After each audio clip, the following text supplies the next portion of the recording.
busy ang person. Kasi nga nung dumating na yung pa-iPhone 16 Pro Max 1 terabytes utang. Kasi nga utang naman yun. Kasi nga upgrade sa mga cellphone. Sabi ko nga, hanggat may trabaho pa yung amo ko, hanggat makaka-upgrade pa, mag-upgrade tayo.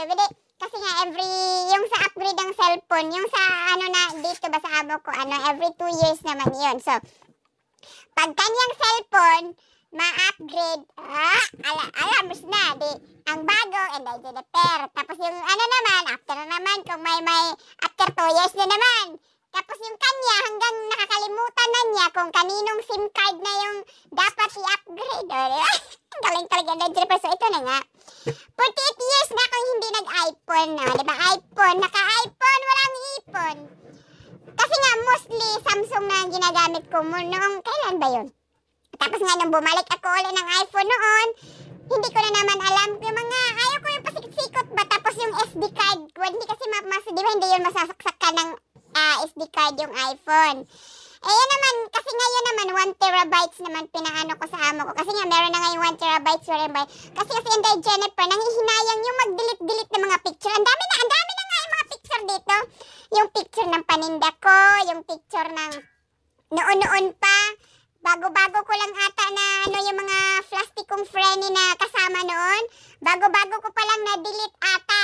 Kasi nga yung paninda ko kasi kailangan ko rin, ewan ko ba, bakit pare-pareho lang naman tong paninda ko, pero hindi ko dinidelete yung picture. Di ko rin alam pang memo, kung sabihin natin memory, may Facebook naman, kasi nga inano ko naman sa Facebook, di ba? Pero yun nga, medyo sentimental si Inday Jennifer, kaya ayun, hanggang ngayon, kinakalikot pa rin nga yung iPhone na yun, yung iba, dinilit ko na sa Samsung ko na apps.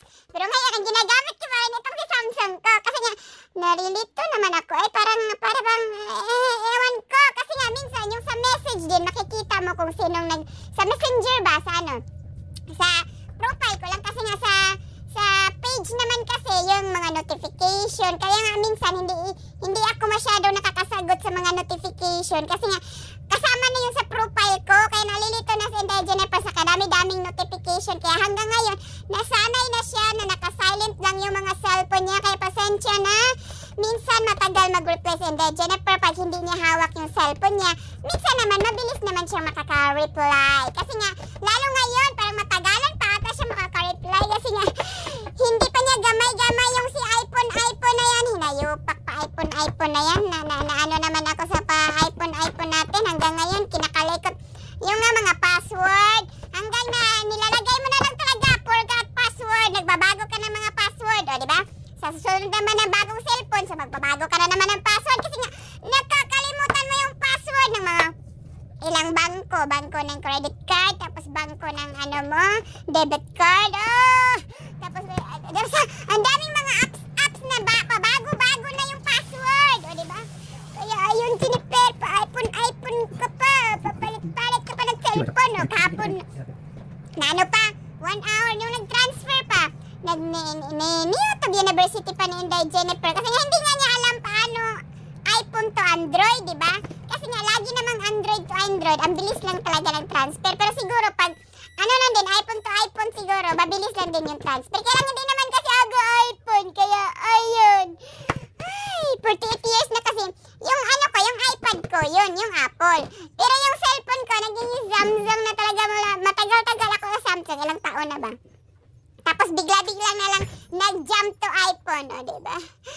Ay, sumakit ang ulo na Inday Jennifer. Buti na lang, natapos na tong mga pa-order ko before pa yung dumating, Dumating ata yun, mga tanghali, ba? Mga 12 something. Oh, mula nung 12 something, yun. Wala na siya masyadong nakain. Wala na, kasi nga, inuna na yung cellphone na, diba? Hanggang ngayon, hindi pa natapos. Ano ngayon?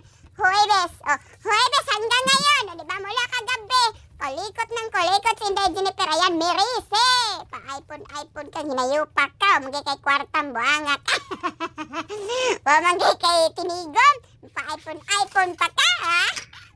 Pero at least utang na yun. Huwag kayo mag-alala. Utang is life. So, yan na naman ang chika ni Inday Jennifer. Salamat sa pagtanaw. Hantay sa sunod.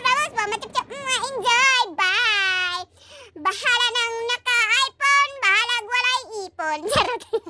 O, diba? Nalikay na po dyan sa iyang pangapan. Nabe!